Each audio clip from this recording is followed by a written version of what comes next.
Simba tujiongoze kwa matakwa yetu, tunaongozwa kwa matakwa ya viongozi waliokuwa madarakani. Tuna barua. Na ndio maana management ya Simba wanajua, kwa sababu kuna barua tulioandikia watu wa Simba, waliandika tarehe 12. Msemaji wetu ninyi mlimuoji pale, alisema wana Simba kuhusu hicho ambacho kinachozungumzwa. Mikoi Kisugu. Yes, mambo. Fresh. Salama, namshukuru Mungu. Unasaidia? Yes, tunashukuru Mwenyezi Mungu, tuko salama. Tukiwa na afya njema, tuko kwenye jiji tulivu, jiji Dar es Salaam, jiji moja maarufu chini ya Mwalimu Robert Charamira, mkuu wa mkoa wa Dar es Salaam. Kwa hiyo amani bado ipo. Tunaendelea kuenjoy katika mkoa wetu. Ukisikia puu basi jua tairi ya gari. Maisha mengine yanaendelea. Mmeagana tayari pale KMC uwanjani wa nyumbani. Imebakia mechi ya ugenini. Yes, kwa mujibu wa vyombo vya habari vya Simba ndio mazungumzo ambayo alozungumza. Kwa hiyo ilikuwa jambo jema, ilikuwa jambo zuri. Kwa hiyo japokuwa tumeagana, lakini bado tunatega masikio. Waandishi wa habari mtakuwa mashahidi. Msemaji wetu kwa mara ya mwisho aliwaambia kupitia ninyi, akawaambia kwamba mashabiki wa Simba, wanachama wa Simba, kama kutakuwa na mpya tutaambiwa. Lakini moja leo tumeona mpya limetokea, wachezaji wa Simba wamepostiwa kwenye peji ya Simba wakiwa wamelala, wamesema ni wakati wa kubarisi. Kwa hiyo sisi tunaendelea kubarisi. Kwa hiyo mnaendelea kubarisi? Yes. Yes, ndio kubarisi. Unataka kutuambia kwamba kesho mnaenda mwenye? Kesho ni mbali sana, kuizungumzia kwangu inakuwa ngumu sana. Kwa sababu mimi mwanadamu ni mja wa Mwenyezi Mungu, siwezi kujua kesho Mungu atanifikishaje. Kwa hiyo ni ngumu sana mimi kuizungumzia kesho. Ningependa sana tuizungumzie leo. Sawa. Bingwa anatakiwa apatikane kwa kucheza, lakini yes, bingwa apatikane kwa kucheza, lakini bingwa anaweza kupatikana kwa namna mbili. Kwa namna ya kwanza, kumalizika kwa ligi anaweza akapatikana bingwa. Namna ya kwanza hiyo inaingia mwenye pointi nyingi anaweza kupatikana bingwa, lakini pia rejea 2001 2002 kuna style bingwa pia alipatikana katika Jamhuri ya Muungano wa Tanzania. Unaikumbuka hiyo? Nenda kakumbuke 2001 2002. Nenda kaangalie takwimu sahihi, bingwa nchi alipatikana vipi. Kwa hiyo pia kuna style nyingine bingwa kufanyaje kupatikana. Iko taratibu. Bingwa anaweza kupatikana kwa kupendekezwa. 2002 2001. Nisikilizeni vizuri waandishi wa habari. Nyinyi ni vijana, njooni kwenye wakongwe, sisi tuwakumbusheni. Tulikuwa na mashindano ya Muungano ili tuipate timu kwenda kuwakilisha nchi. Bingwa alikuwa anapatikana kwa staili ya Muungano. Maana yake unachukua timu 4 kutoka bara, unachukua timu 4 kutoka Zanzibar, zinakwenda kukutana. 2001 2002. Nisikilize vizuri mwandishi. Moja katika timu 4 za huku, timu moja kutoka bara ilipangiwa na timu moja kutoka Pemba inaitwa Jamhuri. Na hiyo timu nawataja kwa sababu nawaweza watani zangu Dar es Salaam Africans. Mechi ya kwanza wakacheza. Mechi ya pili wanahitajika kwenda kucheza wapi? Wanahitajika kwenda kucheza Pemba. Dar es Salaam Africans hawakwenda. Walichofanya wakaenda Ilala kwenda kufungua kesi mahakamani. Saa 7 ya mchana mahakama inatoa amri kwamba mashindano ya Muungano tunayazuia. Swali moja, bingwa alipatikana, mwawako patikana. Katibu mkuu Mwina Sefu Kaduguda, nendeni vijana mkaulize. Wewe mzee, mbona uambie vijana hawa? Msimu wa mwaka 2024. Kwa hiyo bingwa, nisikilize, bingwa anaweza kupatikana pia kwa staili hiyo.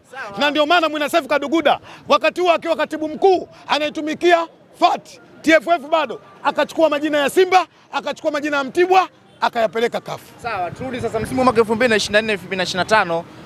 Kila kitu kinakuwa na marekebisho. Maana yake sasa bingwa wa kwenda kuwakilisha michuano ya kimataifa lazima bingwa apatikane kwenye ligi, lakini pia kwenye upande wa shirikisho pia lazima pia bingwa apatikane. Msimu huu anatafutwa bingwa. Maana yake timu nyingine zimeshamaliza ligi, bado mechi moja ambayo inatazamiwa kwenda kutoa bingwa msimu wa mwaka 2024 2025. Young Africans kama wenyeji, Simba Sports Club kama wageni. Nyie sasa mashabiki mmejiandaje? Mwandishi unafuatilia ligi? Unafuatilia ligi? Ndio. Nani anaongoza? Yanga. Mtangaze kwa bingwa. Sasa mtangaze kati tunamaliza mechi moja bado. Si mechi kesho. Mwandishi, sinasema mimi. Bingwa anapatikana kwa kuwa na nini? Na pointi nyingi. Sasa hivi mwenye pointi nyingi nani? Yanga Afrika. Mtangaze kwa bingwa. Mimi sina lugha kumtangaza. Lakini bado hajamaliza. Tangaze. Tangaze. Sasa anatangaza kesho tulikuwa kwanza mwende mkacheze. Wapi? Si Benjamin Mkapa. Shehe, sisi Simba Sports kwa mujibu wa taratibu za sheria, nafikiri kila mmoja anajua. Ndio. Si Simba tujiongoze kwa matakwa yetu, tunaongozwa kwa matakwa ya viongozi waliokuwa madarakani. Tuna barua. Na ndio maana management ya Simba wanajua, kwa sababu kuna barua tulioandikia watu wa Simba, waliandika tarehe 12. Msemaji wetu ninyi mlimuoji pale, alisema wana Simba kuhusu hicho ambacho kinachozungumzwa. Mtapata nini? Taarifa. Wewe ulikuwepo mmoja. Wenyewe mna barua ambayo mliandikiwa. Tarehe 12. Mmetumiwa na viongozi wenu. Yes. Inasemaje? Kaisome mwandishi. Bahati mbaya mimi simu yangu haina bando, alafu sina kumbukumbu ya ile barua. Ila naamini kwamba barua ilikuwepo. Sawa, wiki ambacho sasa kinaendelea Kisugu nadhani kina afya kwa sababu mashabiki wa Simba ni kama vile sasa na nyinyi mnataka kuona kama yani hamtaki kwenda kwenye hii mechi. Football ya Tanzania ina afya na ndio maana tuko wanne kwa ubora katika bara zima la Afrika kwenye nchi 54. Tumepiga hatua kubwa. Kila mmoja aliyosika tuwape kongole katika hili. Ikitokea sasa mtani amekuwa bingwa, tutampongeza. Itakuwa soma la kwanza. Miaka 3 iliyopita mfulizo bingwa alikuwa Dar es Salaam Young Africans. Mwaka huu akiwa bingwa la ajabu hakuna. Ngoja niwape historia ndogo ili muweze kujua. Kwa mujibu wa nyinyi waandishi wa habari, aliyechukua ubingwa mara nyingi kwenye nchini Dar es Salaam Young Africans kwa takwimu zenu. Tunakubaliana hilo? Maana yake Yanga akiwa bingwa mara nyingi ndio Yanga aliyeshiriki mara nyingi kwenye mashindano ya kimataifa kuliko timu yote ndani ya Jamhuri ya Muungano wa Tanzania. Twende tukamtafuta kwenye takwimu sahihi kwenye mpira wao kwenye bara la Afrika. Sasa hiyo si mashindano ya kimataifa, timu zinapatana tofauti. Twende taratibu. Maana yake sisi kuwa kwake hiyo bingwa sisi hakutustui. Ukisoma kwenye Biblia yako maandishi, Yesu anasema mimi ndimi njia ya uzima kwa kweli. Huwezi kwenda kwa Baba. Niko vizuri eh? Maana yake Yesu anawaambia ili ukitaka kufika kwa Mungu lazima umtambue yeye. Maana yake ukitaka kwenda kucheza klabu bingwa lazima ushiriki kwenye ligi ya NBC. Sisi tumeshiriki kwa nafasi iliyokuwa nayo, tayari njia tushakuwa nayo. Yeye akitangazwa kwa bingwa leo sisi tumelizika. Yes. 15 maana kama kitokea mjaenda sasa. Sisi tumelizika. Tumelizika Yanga akiwa bingwa. Itakuwa soma la kwanza.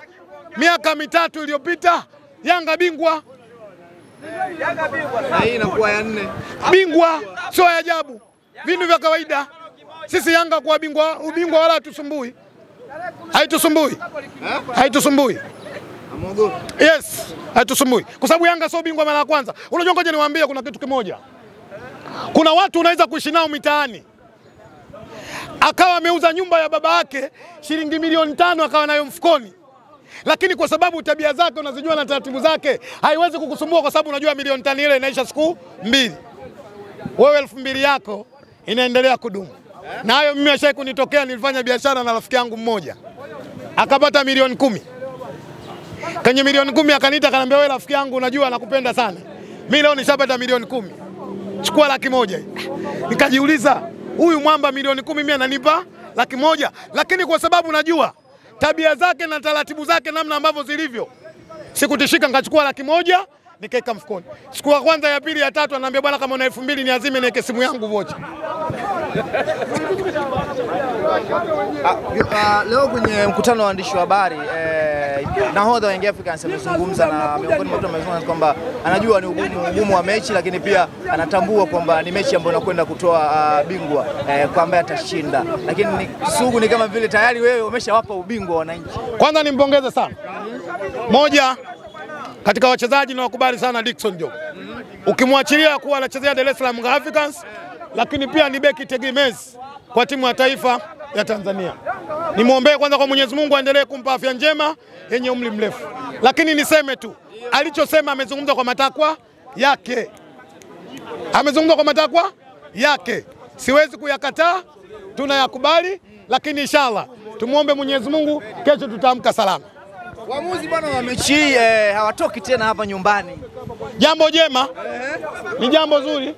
Tuwapongeze sana bodi ya ligi, tuwapongeze sana chama cha mpira kwa sababu mpira una vitu viwili.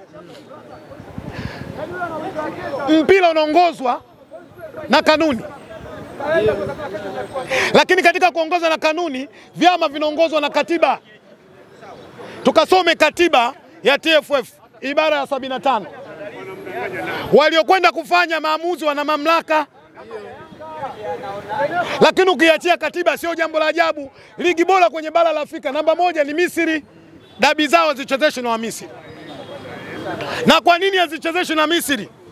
Kuna mtafaruku mkubwa na watu kupoteza uhai. Misri ilitokea wakati huo wazao wakaendelea kuchezesha ligi ya Misri. Na leo ni wafumbue macho wa Tanzania wengi, naamini kwamba yawezekana wanajua isipokuwa wamesahau. Al Ahly ya Misri, ukiona wanavaa mazoezi, wanafanya mazoezi, nyuma ya jezi yao wanavaa jezi namba 75. Ina maana yake namba 75 ni kuwakumbuka au kuleta kumbukumbu kwa mashabiki wao 75 waliokufa katika mechi ya dabi kati ya Al Ahly na Zamalek ya Misri. Chama cha soka cha Misri baada ya kuona hali hiyo inatokea, wao wakaamini mwamuzi ndiye alisababisha, wakakubaliana kwamba mechi zao wachukue waamuzi kutoka nje. Ukiachia ligi namba 1 kwa ubora ya Misri, twende ligi namba 2 kwa ubora kwenye bara la Afrika, Tunisia. Wa Tunisia kwa ubora wao, mechi zao za dabi hawachezeshwi na waamuzi kutoka nchini mwao. Tena wa Tunisia wamefanya jambo moja gumu na wasilipendi kulizungumza, lakini wacha nilizungumze. Wao wamefanya ubaguzi wa waamuzi wachukue Afrika. Ligi namba 2 kwa ubora katika bara la Afrika. Wai ligi namba 4 kwa ubora katika bara la Afrika, tukichukua waamuzi mnatafuta kanuni. Na nyinyi mmefurahi kuona mechi inachezeshwa na waamuzi. Sio hii tu. Ikiwezekana kama kuna nyingine. Kama kuna nyingine. Kwa sababu hii haijatimia. Haijatimia vipi? Kwani mechi imechezwa? Mechi si kesho. Kesho mbali shehe, kesho mbali. Changamoto watu wanasema bwana, hilo jambo halipo kwenye kanuni. Kanuni imekuja baada ya katiba. Katiba ya TFF ibara 75 imetoa mamlaka kwa kamati ya utendaji kufanya maamuzi. Sio mimi shehe, mimi nanukuu. Hata kwenye katiba nasema hivi, katiba inapokwenda haitoi waziwazi inavyotaka itamke kwamba kachukueni uamuzi Misri. Katiba inatoa option mwenye mamlaka kwenda kuamua. Brother, mimi nimepita kwenye sheria humo. Wewe usinichukulie poa. Kwa sababu unanijua Kisugu na nita kwa Kutawa, unanikuta katika mkoa wa Chalamila, Dar es Salaam na Dunda na Tanua, unanichukulia poa. Katiba haitoi waziwazi kwa kwenda kumgusa mtu. Katiba inatoa option kwa mtu mwenye mamlaka kwenda kuamua. Kasomeni kifungu cha 75 na hii mpelekeni Ansi Salamu. Wewe rafiki yako. Bwana naambia mimi tena. Mpelekee rafiki yako Ansi Salamu. Inasema kamati ya utendaji imepewa mamlaka na madaraka kwenda kufanya maamuzi yoyote kwenye football. Sio mimi. Tumalize. Wewe kama unaninunia mimi ninunie, mimi nanukuu tu. Sisi ni watu wa Simba Sports. Simba katika mchezo wa dabi. Rudia? Unawaambia nini wana Simba sasa katika mchezo wa dabi? No comment. No comment. Hawaiti tena? No comment. Umejiandaa kwenda kwenye mchezo kesho? No comment. No comment. Why no comment? Siwezi kuwasemea watu wengi. Huwezi kuwasemea? Yes, watu wengi. Binafsi yako kesho unaenda kuangalia game? Mimi kesho mbali, ngoja niamke nitafute, nitakuwa na majibu sahihi. Lakini ushaandaa? Nimesema kesho mbali. Kesho mbali. Tiketi umekata? Hapana, sina tiketi kwa sababu sina hela. Ya tarehe 8 kwani hauna? Sina. Unakuja nunua pia tarehe 8? Imekufa, limepotea. Wana swap wenyewe. Sijui wao sasa, kama wana swap endelee kuswap. Bwana shukrani sana. Asante, niwashukuru sana waandishi wa habari. Kiukweli mimi surprise sana katika hiki. Niwapongeze sana. Nafanya kazi kubwa, nafanya kazi nzuri, nausaidia mpira wetu wa Tanzania, lakini tuendelee kumsaidia Mheshimiwa Rais katika hiki ambako kiko mbele yetu ili kuhakikisha kwamba michezo inaendelea vizuri. Kwa sababu moja katika kazi ngumu, niwaambie waandishi wa habari. Mimi Kisugu kuli mbeba mizigo, lakini Biblia, Taurati, Injili haikunigusa. Waandishi wa habari mmeguswa kwenye Biblia. Mungu anaanza na neno kutoa warning kwenu. Ole wenu waandishi wa habari. Nawashukuru sana.